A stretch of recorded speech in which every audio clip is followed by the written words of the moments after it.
Mesdames, Mesdemoiselles et Messieurs, chers internautes, bonjour.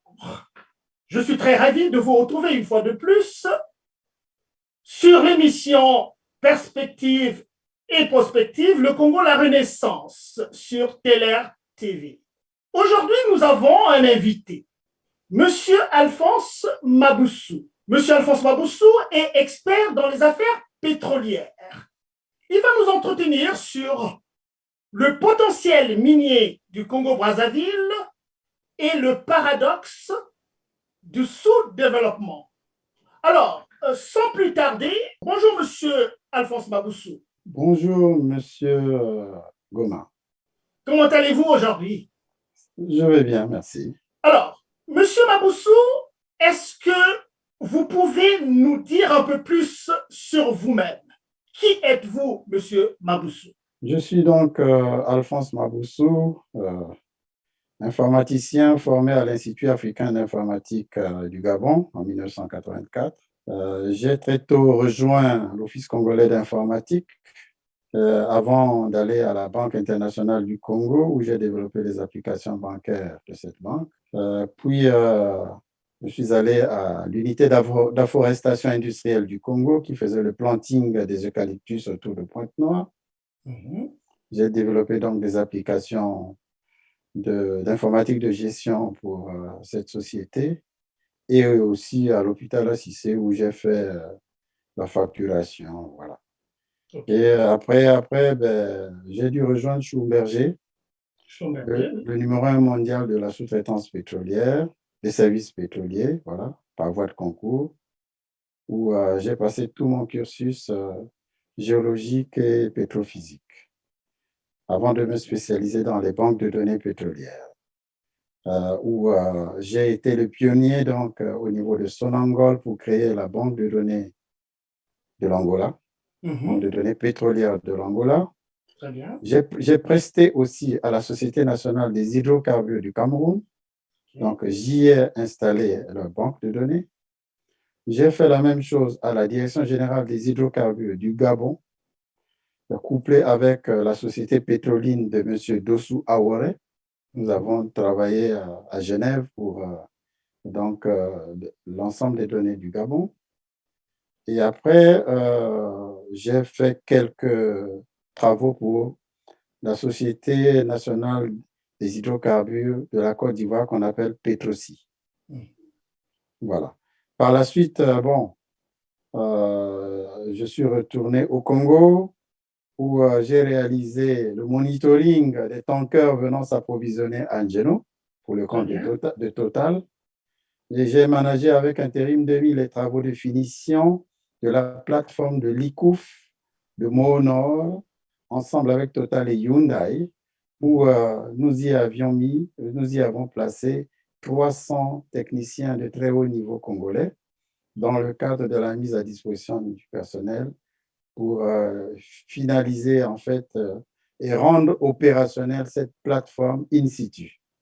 Voilà, je suis marié, père de 5 enfants, et je suis membre du Congrès pour la Renaissance du Congo, en abrégé CRC, une plateforme de réflexion pour un devenir meilleur du peuple congolais. Le CRC regorge en son sein des Congolais, de tous horizons, des États-Unis, du Canada, de France, du Royaume-Uni, de l'Afrique du Sud, de l'Indonésie, de la Chine, de l'Inde, du Maroc, du Gabon, bref, de la diaspora, pour passer en revue 60 ans de désordre et proposer une ligne directrice avec son collège d'études et perspectives qui travaille sur 6 pôles que sont les nouvelles institutions démocratiques, l'éducation, la santé, l'économie, la défense et la sécurité, le numérique. Je vous ferai le résumé du projet de société du CRC qui sera visible sur le site web de sa plateforme. Voilà. Dites-nous, M. Maboussou, avec l'expertise qui est la vôtre, que regorge le sous-sol de la République du Congo, que regorge son sous-sol en matière minière, bien évidemment. Comment est-ce que son potentiel est exploité et aussi quels sont les principaux acteurs qui rentrent, n'est-ce pas, dans l'exploitation, n'est-ce pas, du sous-sol congolais. Georges Goma, merci pour votre question. Le Congo est béni de Dieu. On peut dire à l'image de la RDC que c'est un scandale géologique. Mais ces richesses ne profitent qu'à une caste de mafieux. Au Congo, il y a de l'eau. On peut s'organiser avec la RDC et fournir l'eau potable à toute l'Afrique et au-delà, à partir du fleuve Congo. Nous avons la terre, le soleil, les forêts sont vierges. Nous y avons le diamant, l'or, le coltan, la cassitérite, le uranium, le fer, la bauxite, le nickel, la potasse, le phosphate, les polymétaux, que sont le cuivre, le zinc, le plomb, l'étain, le nickel. Notre émission ne suffira pas pour étaler combien le Congo regorge des minéraux. Mais je peux vous citer pêle-mêle le gisement de polymétaux, de plomb, de zinc, de Mpassa, Mais, M. au sud-est de Maboussou, Lindoli, oui. oui, mais M. Maboussou, vous citez beaucoup de choses là, c'est à faire pâlir, n'est-ce pas, certains pays de jalousie. Un petit pays comme le Congo-Brazzaville, avec tout ce que vous avez déjà cité, et je vois très bien, je vous vois venir, vous n'avez pas tout cité encore. Hein? Vous n'avez pas tout cité encore. Mais alors, est-ce que tout ce que vous venez de citer là, c'est mis en exploitation? Une partie est mise en exploitation naturellement, mais une autre ne l'est pas encore parce que il faut intensifier les travaux de recherche et trouver de bons partenaires prompts à pouvoir mener, comment dirais-je, des investigations à ce niveau et puis exploiter ces ressources, quoi. Mais je peux citer pêle-mêle les ressources des polymétaux de Mindouli et de Mpassa, le gisement de cuivre de Mindouli, le gisement de zinc et de plomb de Nzala Diangala, le gisement de cuivre de Mimbondi Nzala, le gisement de cuivre de Renéville qui se trouve dans le bassin de la Lukuni plutôt, un affluent du Niari et celui du Djoué, okay? Donc, qui est celui-là un affluent du fleuve Congo. Nous avons le gisement des métaux de base de Moubiri et du Tchukumba.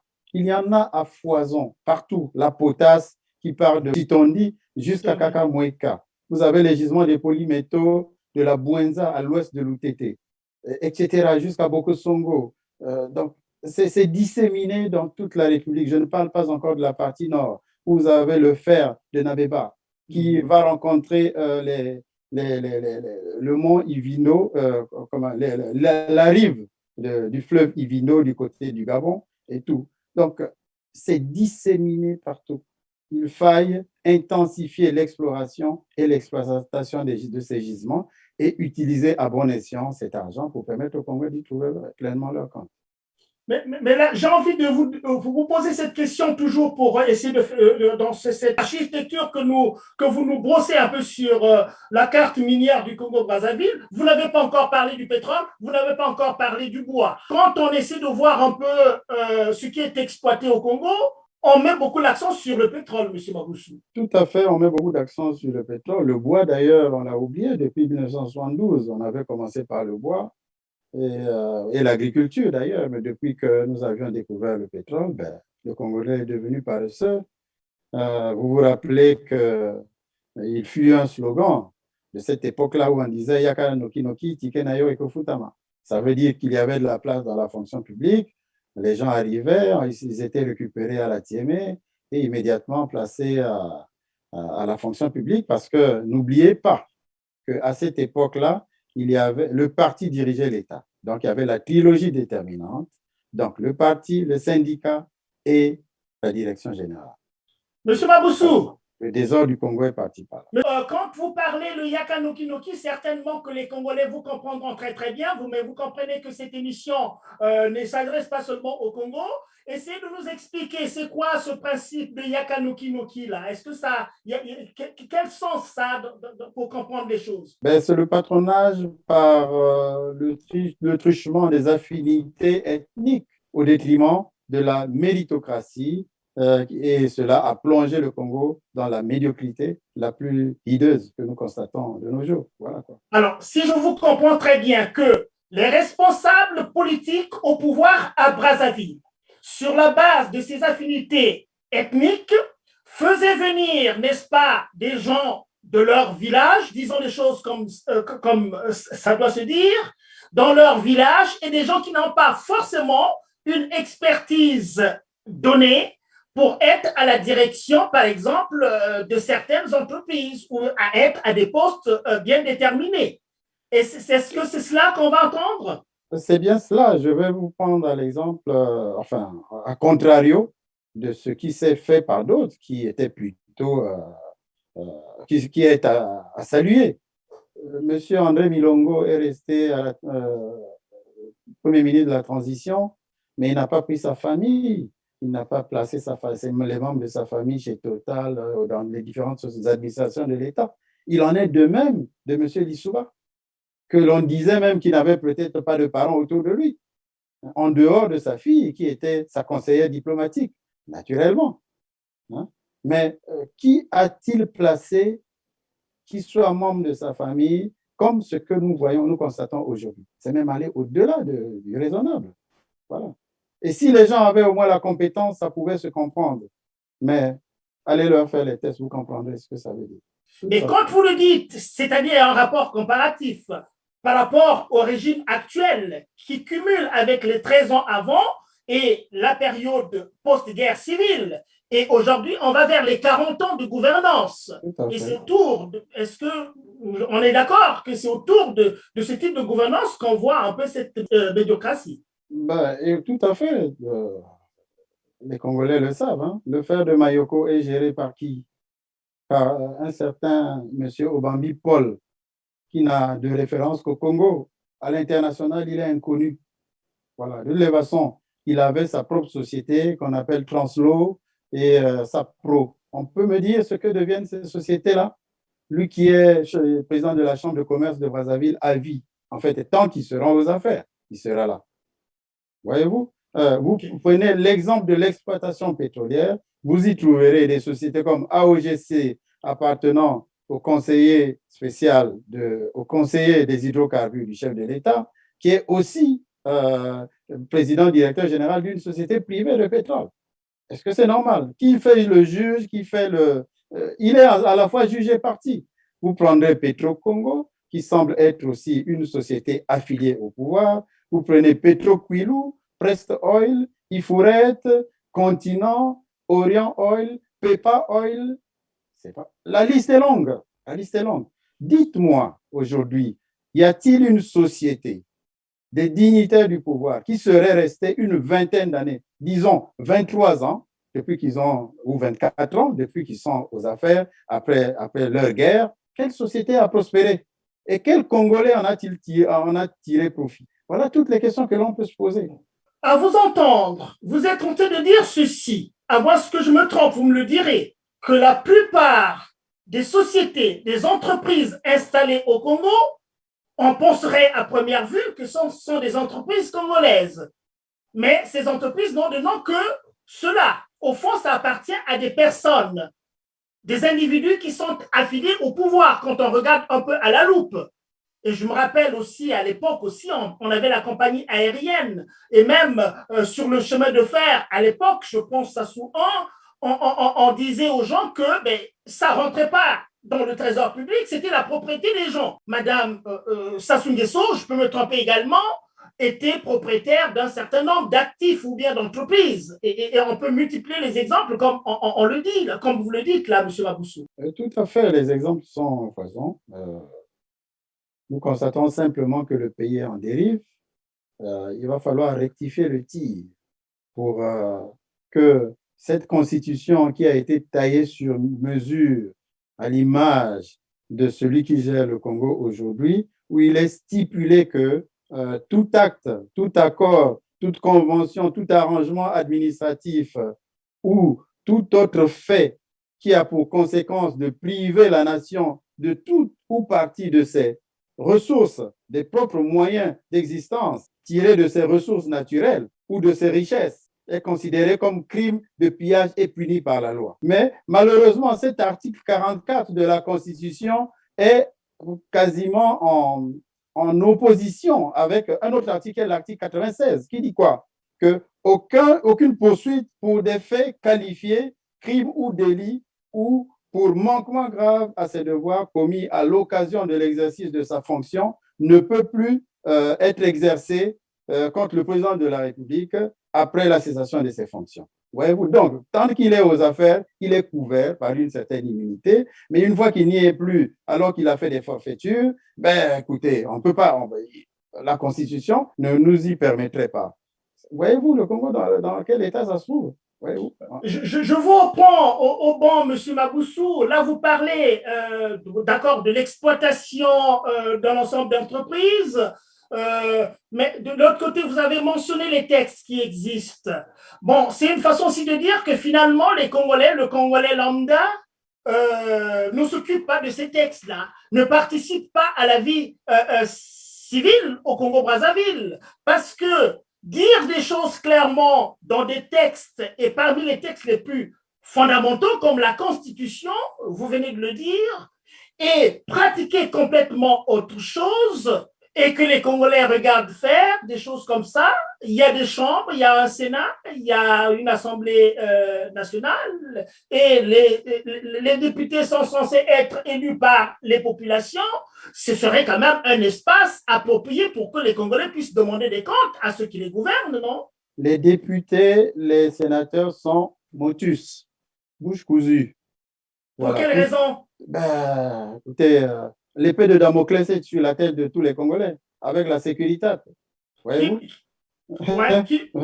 Avec la sécurité qui veille au grain. Donc, dès que vous levez votre tête, ben, on vous l'envoie. Hein, voyez-vous? Donc, en la faveur du code minier congolais, il a été permis la congolisation de l'activité pétrolière. C'est-à-dire, on a ouvert une brèche aux Congolais pour qu'ils puissent intégrer les activités pétrolières. Mais qu'a-t-on constaté de cette disposition? Monsieur s'est affublé de sa famille, et uniquement de sa famille. Voyez-vous? Qui ont intégré donc le secteur pétrolier. Le Congo appartient-il à ces gens uniquement, pas à d'autres? Et on est là comme des Ngembo, comme on dit chez nous, c'est-à-dire on assiste. Quoi. Des spectateurs. Des spectateurs. Hein? Non, il faut que ça cesse. Vous avez dit que vous êtes membre du CRC, le Congrès pour la Renaissance du Congo. J'appuie sur le mot Renaissance. Et que, bon, nos auditeurs, nos téléinternautes ont vu quand même beaucoup de productions du CRC à travers plusieurs médias sur les médias sociaux. Ben, est-ce que vous pensez que ce système ne peut être déboulonné que par finalement une prise de conscience populaire qui peut aboutir éventuellement à quelque chose? Parce que si le système, je vous entends parler, c'est comme si le système en fait des choses tranquillement, au su et vu de tout le monde, l'épée de Damoclès est là et ils sont rassurés de maintenir le pouvoir de cette manière-là. Donc on va rester longtemps dans cette situation parce que ceux qui sont au pouvoir semblent ne pas être décidés à aller un peu vers beaucoup plus de concorde. Le Congolais est mature et imprévisible. Okay. Bon, il y en a qui pensent que oui, le Congolais est dans une certaine forme de léthargie, voilà, il est cantonné à la prière, bon, il n'intervient pas au devenir de la cité, il ne réagit pas, mais le Congolais est imprévisible. Voilà. Nul ne sait l'élément déclencheur qui fera que la révolte arrive, voyez-vous? Parce que ventre affamé n'a point d'oreille. Aujourd'hui, les gens manquent d'argent pour se soigner. Il y a mort d'hommes systématique. Aujourd'hui, les veillées sont devenues légion. D'ailleurs, il y en a qui s'en réjouissent parce qu'il faut gérer la morgue. Et tout ce qui est, l'arsenal funéraire qui accompagne cela. Voyez-vous? Donc, les gens ont investi pleinement. Donc, les fameux dignitaires, ils n'ont même pas pitié du Congolais qui souffre, mais ils ont investi à outrance dans le décès, voilà, dans tout ce qui est morgue, dans tout ce qui est lié à la mort, pour voilà, soutirer. En fait, vous êtes en train de dire que la mort devient une industrie au Congo-Brazzaville. Effectivement. Aujourd'hui, on se permet de faire des statistiques sur les décès. Combien de décès on va recevoir pour renflouer les caisses? Est-ce que c'est normal? Hein? Alors qu'on devait prévenir pour par la suite guérir. D'accord. Ok, alors on Le va pays avancer, va Monsieur mal. Maboussou. Merci de tous ces éléments de clarification sur la situation minière au Congo-Brazzaville. Mais là, on a parlé un peu des opérateurs. Hein. On a parlé de ces opérateurs, mais on a plus entendu des opérateurs congolais. Mais sur la scène internationale, les entreprises étrangères qui opèrent au Congo-Brazzaville, c'est quoi? C'est quoi ces entreprises-là, Monsieur Maboussou? Les entreprises qui opèrent dans le secteur pétrolier au Congo-Brazzaville sont Total, qui est devenu Total Énergie aujourd'hui. Vous avez Eni, qui semble être en train de partir, et remplacé par Lukoil. Eni, c'est Vous avez italien, hein, il faut le C'est préciser. italien, voilà. Total, c'est une société française. Eni, c'est une société italienne. Et Chevron, qui est une société américaine, qui n'opère pas au Congo, mais qui a des participations dans certains permis. Voilà. Et puis, Et les nous avons... Américains n'y sont pas, Monsieur Maboussou? Non, non, non, non, non. C'est Chevron qui y est. Du temps de l'Itsuba, c'est Esso qui devait arriver, mais malheureusement, bon, c'est ce qui lui avait coûté son départ, hein, de toutes les façons. Parce que je vais ouvrir une brèche. Cette société Esso qui s'appelle Exxon aux États-Unis et Esso Overseas, donc hors des États-Unis, avait mené une campagne sismique prospective pour le compte de la République du Congo. C'est-à-dire le Congo ne disposant pas de moyens, avait autorisé donc la société Esso à photographier ou à faire l'échographie du sous-sol marin, parce que du côté de l'Angola, il y avait eu de grandes découvertes, du bloc 15 par Esso d'ailleurs, du bloc 17 par Total, etc. Voilà, donc eux, par translation, il fallait qu'ils trouvent du pétrole du côté congolais. Donc, ils ont donc mené cette campagne sismique prospective à leurs frais, donc en demandant à Schlumberger, qui est donc chargé des services pétroliers, de réaliser ces travaux pour eux, et à une seule condition, que le résultat, qui devait être prioritaire pour prendre en fait les permis que devait découper le Congo par la suite de ces travaux-là. Et ce qui fut fait d'ailleurs. Mais malheureusement, ça fuitait du côté de Total. Et il y a eu la pression de Chirac sur l'Issouba pour que l'Issouba céda donc ce permis à Total au lieu de le céder à Chevron. À Chevron. À Esso. Ah, ils sont plutôt. Ouais, ouais. Voilà. Donc, ce qui a fait que Total puisse découvrir par la suite mon nom. Il y Mais a de plus en plus. d'autres gisements qui sont en Cassiopie, qui vont arriver bientôt. Voilà. Ok. On entend aussi de plus en plus un peu l'odeur de la Russie, là. Hein? Ah oui, effectivement, il y a la société Lukoil qui est sur Marine 13 avec Eni. Ils y ont pris des parts. Et bon, dans les supputations que l'on apprend ça et là, il semble que, bon, Eni étant en procès euh, en Italie sur la gestion du pétrole au Congo, ayant peur qu'on vienne saisir ses actifs, ben, ils vont fuir du côté de l'Azerbaïdjan ou du Turkménistan ou quelque chose comme ça. Donc, et ils vont faire échange avec Lukoil. C'est-à-dire, les actifs de Lukoil là-bas vont être récupérés par Eni et Eni va récupérer tous les actifs de Lukoil au Congo. Donc, c'est ce qui se suppute. Hein. Donc, nous n'avons pas de preuves palpables à ce sujet. Ce qui sous-entend que et le personnel et les gisements et tout le reste reviendraient dorénavant à Lukoil qui serait donc opérateur attitré. Et à ce titre, ils pourront construire leur oléoduc hein, comme ils l'envisagent. Voilà. Monsieur Maboussou, vous savez, tous les Congolais se souviendront qu'avant on parlait de ELF au Congo-Brazzaville, et puis de ELF, on est passé après l'explosion d'une série d'émissions sur M6 à l'époque, on est passé de ELF à Total Fina ELF, donc trois entreprises ensemble, et l'odeur de ELF continue à poursuivre, et ils sont passés à Total Fina, et finalement à Total. Donc, je crains fort que ce petit mécanisme est là pour fuir des responsabilités qu'on aura posées hier, pour rechercher une sorte de virginité. hein, si je peux m'exprimer ainsi. Et j'ai bien peur que ça soit la même chose avec Lukoil, la société russe, là. C'est-à-dire que Eni aussi a quand même de la responsabilité, non, par rapport au chaos dans l'industrie pétrolière au Congo-Brazzaville. Est-ce qu'en cédant ses parts à Lukoil, c'est pas aussi enterrer quelques problèmes? Je peux me tromper, hein. Ben, en substance, parce que si je ne peux pas comprendre qu'au niveau de l'Angola, Eni se marie avec BP pour former un géant. C'est-à-dire ils seront numéro un de production de pétrole au niveau de l'Angola.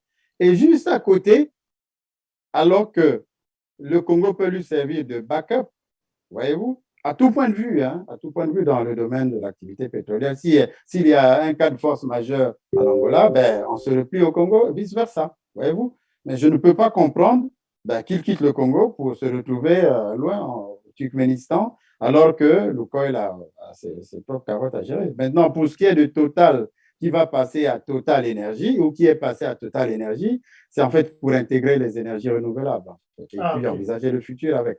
Mais je peux vous garantir que pour ce qui est du Congo et des énergies fossiles, il y a encore des grands gisements à découvrir au Congo. Nous avons du pétrole et nous en avons à foison.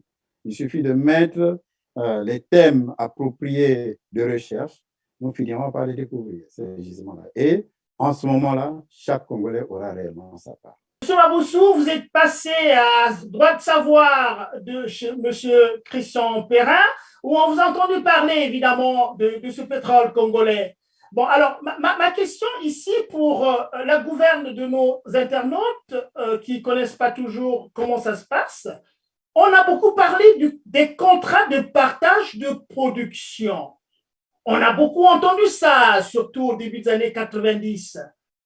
Au temps de Pascal Lissouba, je pense que c'est avec Pascal Lissouba, évidemment, qu'on a mis en place un peu ces procédures-là.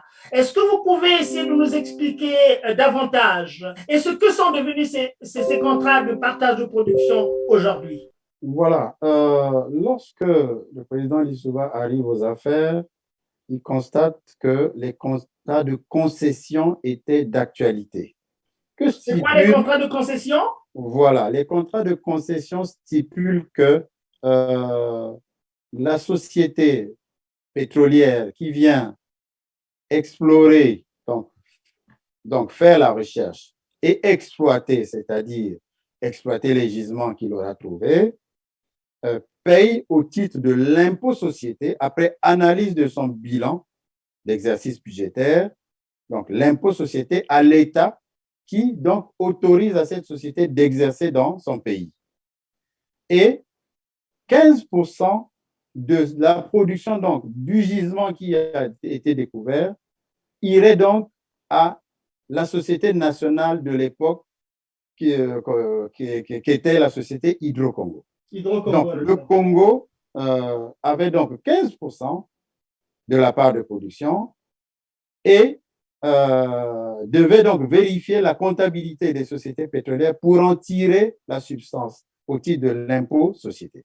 Mais malheureusement, ces gens-là, ces sociétés-là ont des experts inimaginables qui font de l'optimisation fiscale. Le Congo n'a jamais trouvé de compte. De toute façon, il n'avait pas aussi d'experts dans le pétrole pour aller fouiner dans les profondeurs des entrailles de cette comptabilité pour comprendre où étaient en fait cachés les vices. Malheureusement, l'État n'y trouvait donc pas son compte. Quand il arrive, à contrario, la France facilitait l'accès du Congo au crédit auprès des institutions du Bretton Woods. Voyez-vous? Donc, d'un côté, et la France et Total, et elle profitait donc de la ressource, okay, dans le cadre de ce qu'ils ont appelé les contrats de. Après la colonisation, il y a eu des accords de défense. Voilà. De défense. Vous nous garantissez les matières premières et on vous garantit le pouvoir. Voilà. Donc, bon? Oui. Bon, c'était signé comme ça, c'est ça les accords de défense, hein, oui. C'est ça mais c'est pas la défense du pays en tant que tel, c'est la défense d'un pouvoir. Non, oui, c'est ça, la défense d'un individu, d'un homme qui est affublé de ses amis pour gérer un État, en fait. Vous constaterez que dans tous ces États où il y avait des étrangers qui étaient présidents de la République, où c'était des minorités, ou des minoritaires. Voilà. Ça n'a jamais été ceux qui peuvent gagner les élections par des voies autorisées, Est-ce des que, voies monsieur, démocratiques. Ça a oui, toujours monsieur été comme ça. Baboussou, je veux vous comprendre là. Est-ce que vous êtes en train de dire au fond qu'un pays comme la France, à travers, n'est-ce pas, sa compagnie pétrolière Total Énergie, aujourd'hui, tout l'intérêt de la France au Congo, c'est donc les transactions entre elle et puis un régime, c'est-à-dire pas le Congo. C'est-à-dire que si je demande aujourd'hui à M. Macron où se trouve Dolisie, il sera incapable de me le dire. Vous voyez un peu, je tire un peu sur les ficelles là. Tout à fait. Mais si je lui dis de me dire où se trouve Brazzaville et Pointe-Noire, il peut le situer. Même C'est une façon de Geno, dire il qu'on peut s'intéresse situer, à un régime, les Congolais, c'est pas leur affaire, quoi. il peut situer Ngeno, où se trouve le terminal de Ngeno, il peut te donner les coordonnées géographiques parce qu'ils y ont leurs intérêts. Mais je dirais quand même que la situation a plus ou moins un peu changé après la mise en place des contrats de partage de production. Parce que chacun récupère sa part, OK, de Changer dans production. quel sens? Positif, négatif? Non, positif. OK. Ça aurait dû être dans un sens positif si seulement nos gouvernants avaient utilisé à bon escient ce qu'ils se sont partagés en famille et entre amis. Voyez-vous? Parce que la ressource étant disponible, les gens auraient pu ou auraient dû permettre à l'État d'éclore. Parce que ce ne sont pas les revenus les ressources qui ont manqué au Congo. Le baril étant à 100 $, la production étant en hausse, voyez-vous, et en plus de cela, vous aviez les contrats de partage de production, mais on s'est appauvri, on s'est appauvri. À jamais. À contrario, il y a des gens qui se sont enrichis et qui ont planqué l'argent à l'extérieur.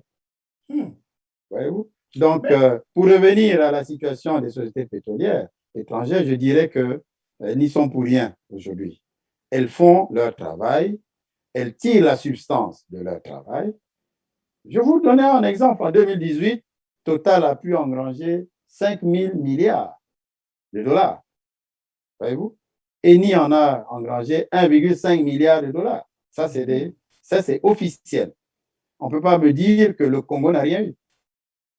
Voyez-vous? Donc, le Congo a eu, je ne sais pas combien, mais où est passé cet argent? Voilà toute la question. Qu'on nous dise. Hein? Où est passé cet argent? C'est vrai que, parlant des alliés, les alliés, bon, ils ont gagné la guerre mondiale. Il n'y a jamais eu de jugement de jugement des alliés parce qu'ils se sont affublés des droits de veto au niveau des Nations Unies et autres. Ça, c'est des sujets tabous. Mais parlons du Congo. Les alliés du Congo qui ont aidé le tyran national à accéder au pouvoir, aujourd'hui, les choses ont changé chez eux. On voit le cas de l'Angola. L'Angola est en train de rapatrier tous les fonds détenus par les fossoyeurs des deniers publics. Voyez-vous? Mais vous voyez le fameux héritier qui est derrière le président angolais, mais qui en rit au fond de lui parce qu'il aimerait les voir de l'autre côté pour qu'on les juge, ces gens-là, parce qu'ils ne méritent pas d'être là où ils sont. Voyez-vous? Ils ont détruit le pays, ils ont planqué l'argent et aujourd'hui, le Congo est bloqué. Voyez-vous? Mais vous avez pris l'exemple de l'Angola avec évidemment ce compromis. Je pense que c'est un compromis que le régime actuel a trouvé avec les anciens dignitaires qui ont dilapidé l'argent et qui l'ont planqué à l'étranger et qui essaie. Est-ce qu'il le fait avec quelques succès, M. Maboussou, l'Angola? Très bien, très bien. 5 milliards de dollars sont dans les caisses de l'État. Nous avons la même somme que détient une liste des Congolais qui a été citée notamment Denis Christophe Sassou Nguesso, comment on appelle, Bouya, Itoa Bruno, Adada, Ebata, aussi, hein, Dada, et et je ne Bata. sais pas qui d'autre encore. Voyez-vous? Et Odongo et autres.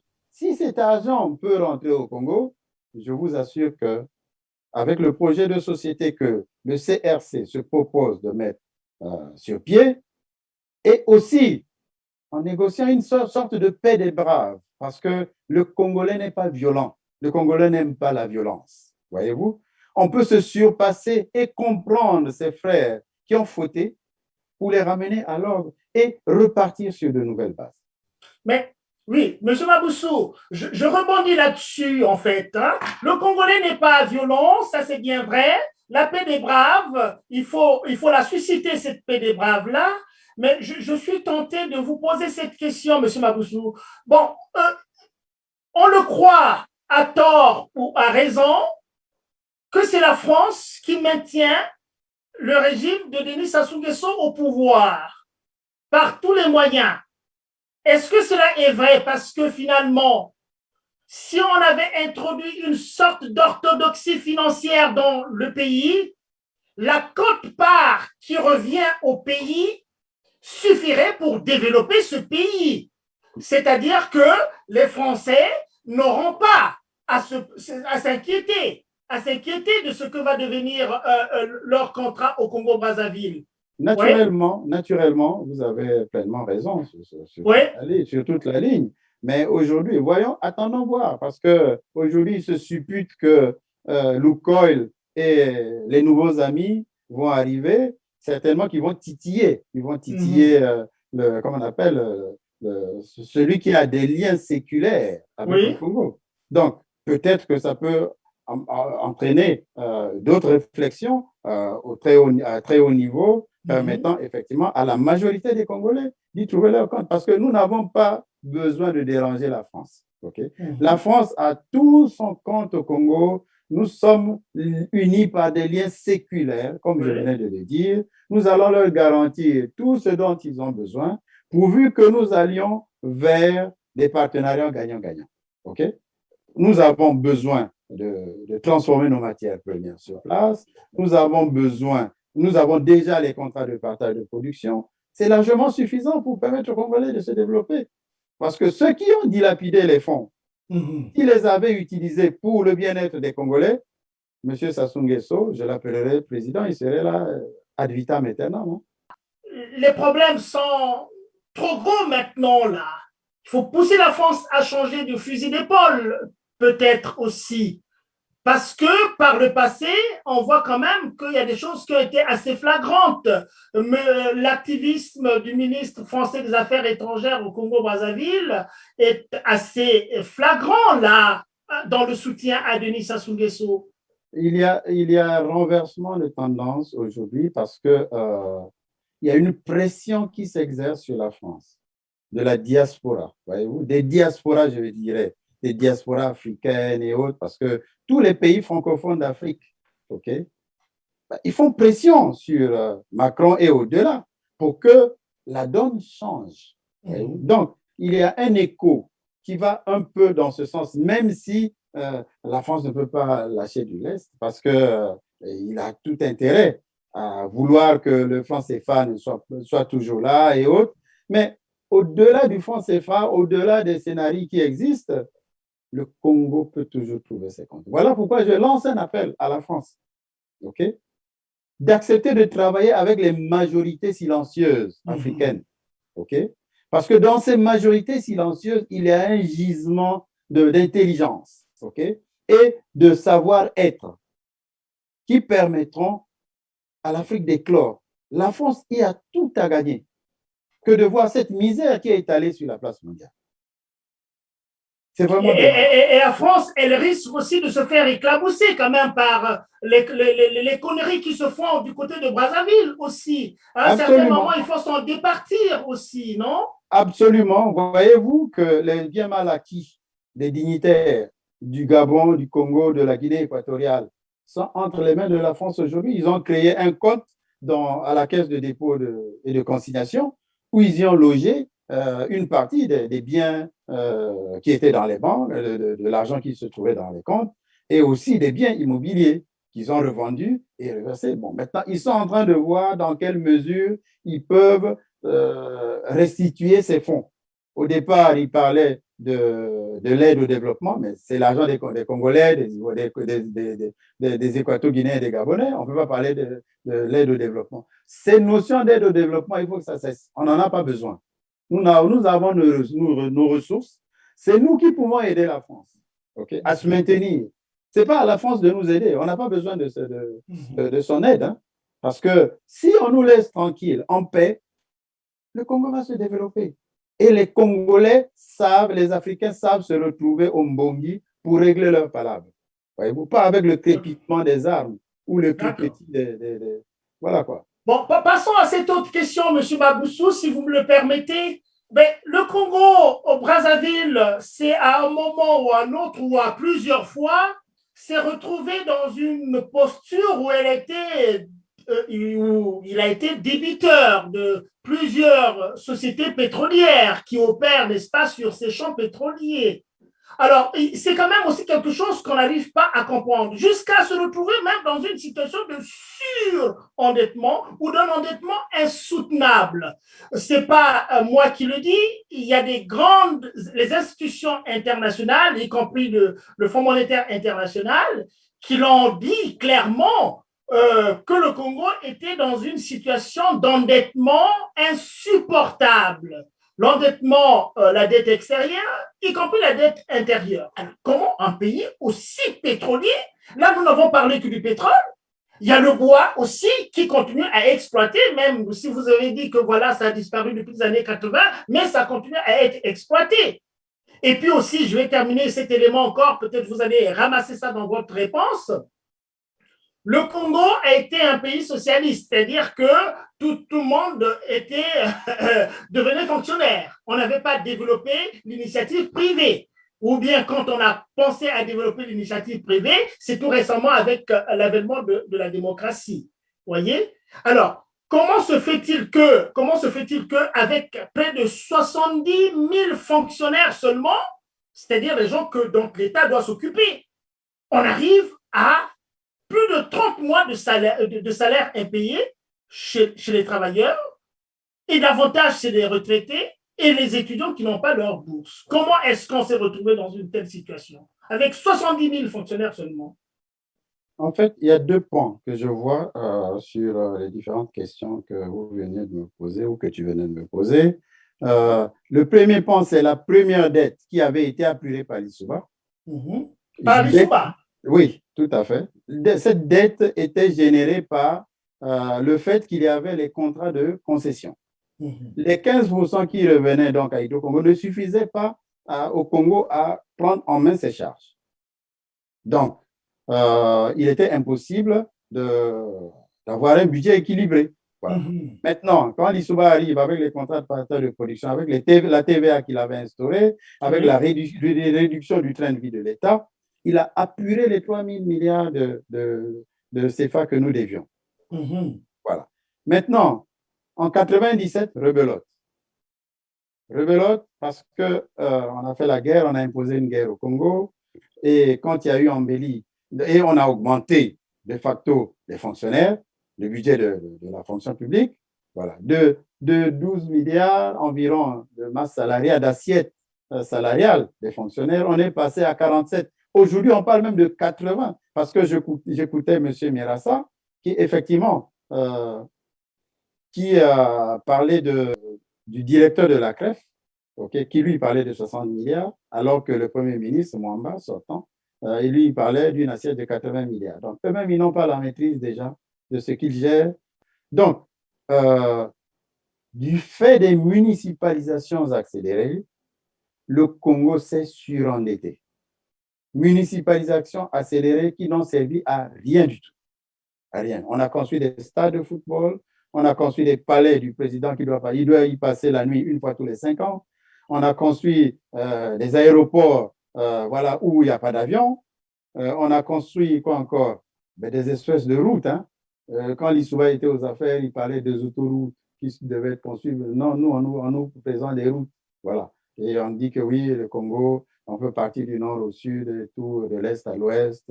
Il y a des routes partout. On ne les voit pas. Vous voyez la corniche, le bluff de la corniche, voilà. Des ouvrages qui sont réalisés sans respecter le cahier des charges. Voyez-vous? Pourquoi? Parce que la corruption a atteint des niveaux tels que, et les antivaleurs d'ailleurs, et tels que, aujourd'hui, l'argent se trouve planqué et le Congo est malade. Voilà. Donc, le non-paiement des salaires des fonctionnaires, des bourses des étudiants, des pensions de retraite, c'est lié à tous ces désordres parce que avait-on besoin de créer la CREF pour gérer les pensions de retraite, alors qu'il y avait un département à l'autre là, au ministère des Finances, donc, qui gère la solde des fonctionnaires, qui était chargé donc de gérer la retraite la retraite. Parce que ceux qui sont actifs aujourd'hui, ce sont ceux-là qui participent donc à l'assiette du paiement comment on appelle, des pensions de retraite. Donc, vous prenez la part patronale et la part salariale, qui constituent donc les plus ou moins 11 milliards, OK? Et vous les virez au même moment que vous virez les salaires des fonctionnaires. A-t-on besoin d'avoir toute une administration pour gérer cela? Quel est ce Congo-là où, dès qu'il a un peu d'argent, on crée des subterfuges de prestige, hein, juste pour faire plaisir au prince? Voyez-vous? On a recruté en masse, on a même profité de dilapider, parce qu'on vous dit, oui, le budget du Congo est de 4 000 milliards, mais ce n'était pas 4 000 milliards qui étaient utilisés pour les ressources ou pour l'investissement ou pour je ne sais pas quoi, le fonctionnement. Il y a de l'argent qui a été planqué, et quand on voyage, on sort avec des valises d'argent. Eker n'existe plus aujourd'hui. Eker a transporté plein d'argent en Suisse parce que ils avaient signé le partenariat avec un Suisse, OK, qui devait donc recevoir systématiquement à chaque vol d'Eker qui arrivait en France, à Paris, des malles d'argent. Ils traversaient donc la France par train et puis, ou par route pour aller planquer cet argent dans les banques suisses. Okay, à l'UBS ou au Crédit Suisse aujourd'hui. Et de là, c'est parti à Singapour, c'est parti aux îles Caïmans et partout. Voyez-vous? Oui, monsieur Maboussou, vous avez parlé un peu de ces mouvements d'argent-là. J'ai comme l'impression que l'argent se déplace avec beaucoup de facilité jusqu'à traverser les frontières. Est-ce qu'il n'y a pas d'entité de contrôle un peu de cet argent qui se déplace un peu facilement? Qui gère la République? Ils sont jugés partis, hein, de toute façon, la DGCCRF, qui a pour mission de contrôler les flux entrant et sortant des fonds, ne jouons pas son rôle. Et à l'international, alors? Les gens ont l'argent en main. Alors, là, ils ont des bas de laine, voyez-vous, ils ont des bas de laine dans leur maison. OK? La preuve, vous aurez pour preuve tout ce que nous apprenons ça et là, que voilà, un tel, on lui a volé tant d'argent à son domicile et autres. Vous voyez? Donc, ces gens-là ne pouvons pas placer cet argent dans les banques parce qu'il y a aussi la sécurité d'État qui veille. Ah, où est-ce que vous avez eu cet argent et autres? Voyez-vous? Donc, ils les planquent chez eux. Voilà. Et à chaque occasion où ils se déplacent, où ils ont la possibilité de se retrouver à l'extérieur, ben, ils amènent cet argent. Ce qui fait que cet argent a été planqué. Voilà. Ah, donc, la sécurité d'État est assez vertueuse quand même, hein? Parce que vous parlez de la sécurité d'État.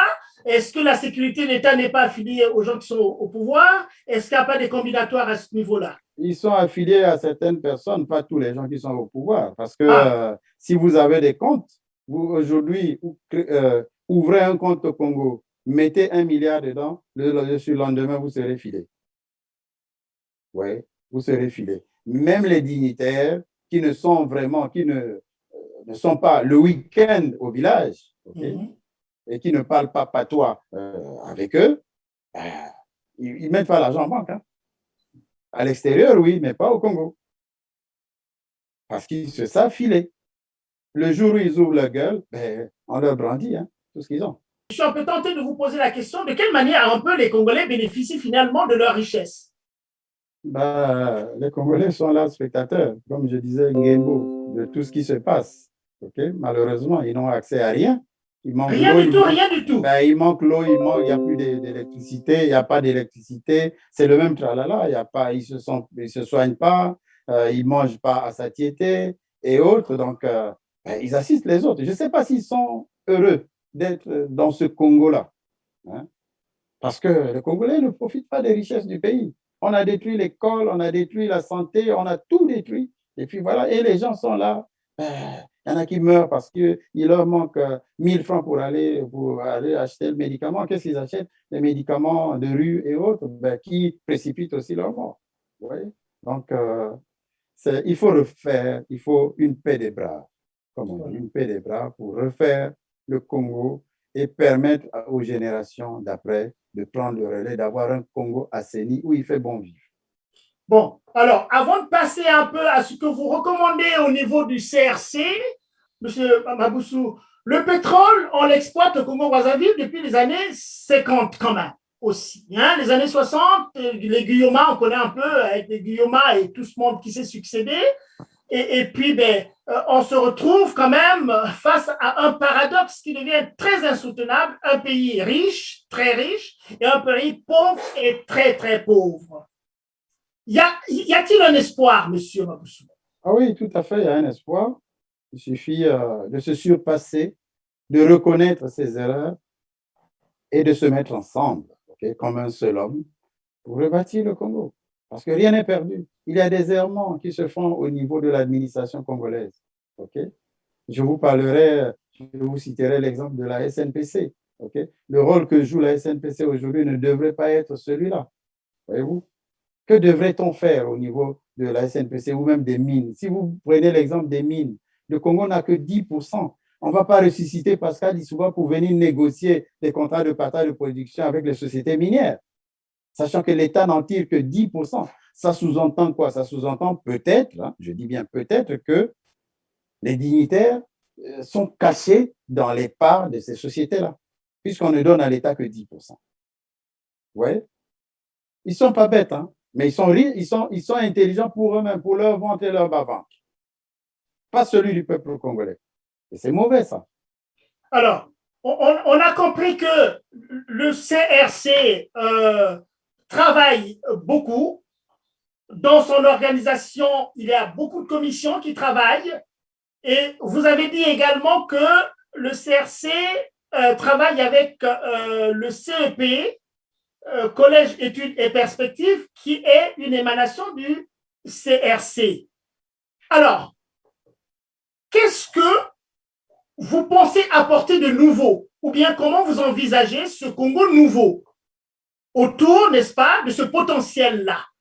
Concrètement, qu'est-ce que vous pouvez dire à nos internautes là-dessus? Pour qu'ils vous fassent confiance ou qu'ils reviennent le dimanche prochain pour vous écouter dans la suite de cette émission.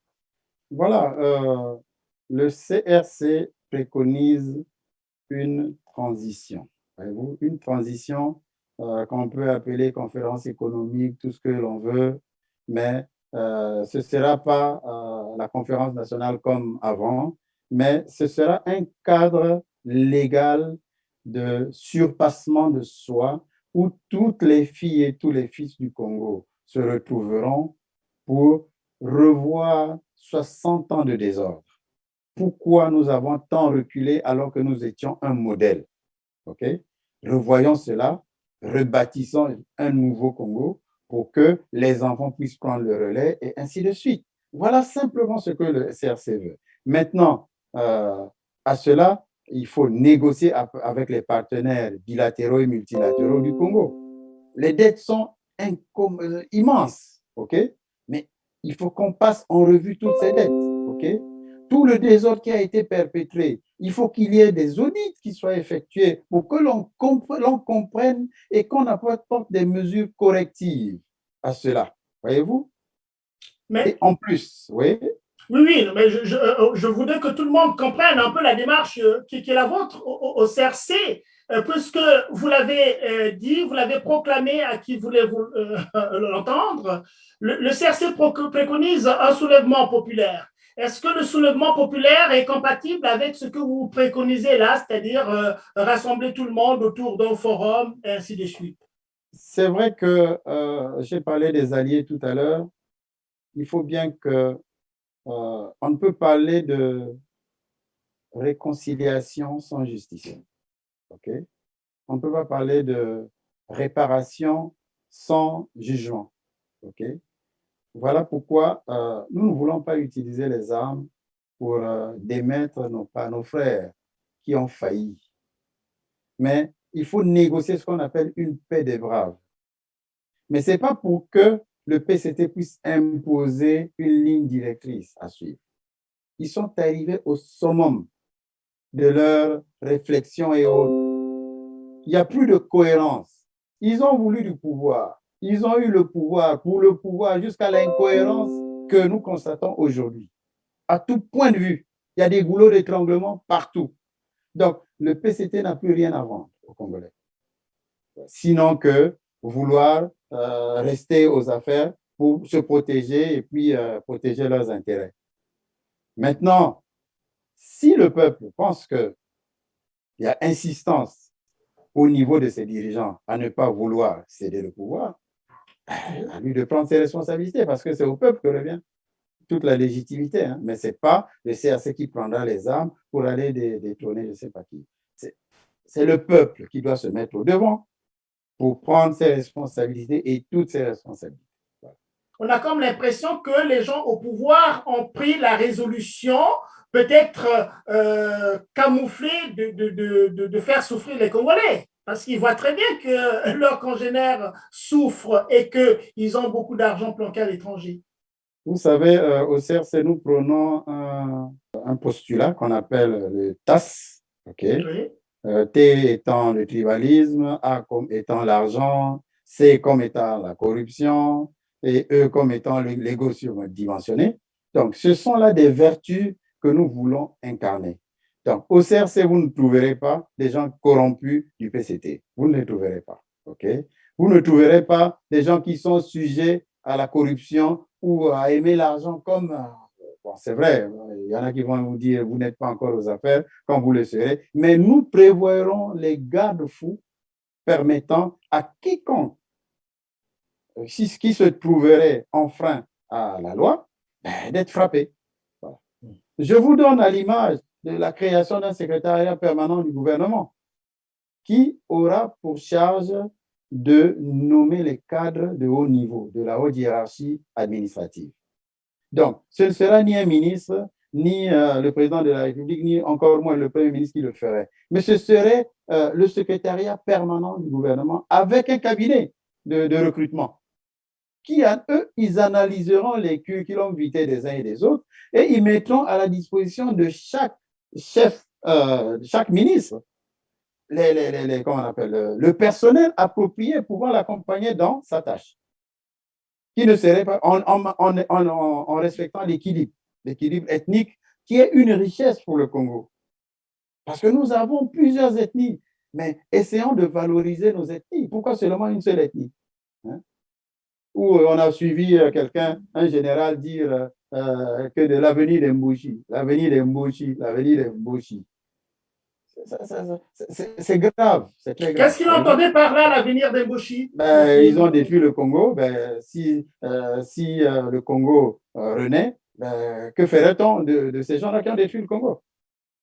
Ils n'auront qu'à remettre l'argent comme on en a. Nous les rassurons en leur disant que le Congo a besoin de l'argent que vous avez planqué pour se développer.